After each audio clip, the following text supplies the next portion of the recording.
आज आमच्या मॅडमने मला व्हिडिओ काढतानाच पकडलं. तर राम राम मंडळी, वेळ कोणासाठीही थांबत नाही हे वाक्य कुठेतरी ऐकलेलं. हे जाणवतंय आता आम्हाला. अहो आत्ता एक्झाम झाली की 10 दिवसाच्या सुट्ट्या 2 दिवस शनिवार रविवार असल्यासारखं संपतात. सुट्ट्या सोडा, सेमिस्टर संपून पुढच्या एक्झाम्स कधी येतात याचा पण पत्ता नाही लागत. जरा शांत होऊन विचार केला तर असं वाटतं की आपण खरंच थर्ड इयरला आलोय.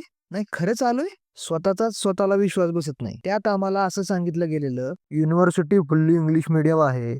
मग ट्रान्सलेटर नावाचा प्राणी आला कुठून? काही काही सब्जेक्टला टीचर राहिली बाजूला. या ट्रान्सलेटरचेच नखरे सहन करा. परत एक्झामच्या वेळेस अर्धा ग्रुप हीच फेल करणार. सगळेच खराब असतात हा भाग नाही, पण डोकं नाही का फिरत? चला चालायचं. आतापर्यंत तरी कुठं सगळ्या गोष्टी आपल्याला हव्या होत्या अशाच झाल्यात. हे सोडा, या आमच्या रशियन टीचर आहेत, यांचं नाव आहे कतरीना. या मॅडम आम्हाला खूप आवडतात बघा. एकदम फ्रेंडली असतात आमच्या बरोबर. यांनीच तर मला व्हिडिओ काढताना पकडलेलं. बाकी या मॅडमला जर का तुम्हाला मराठी बोलायला लावायचं असेल तर कमेंट करा. आपण यांना पुढच्या व्लॉग मध्ये मराठी बोलायला लावू. आपण भेटूत पुढच्या व्लॉग मध्ये.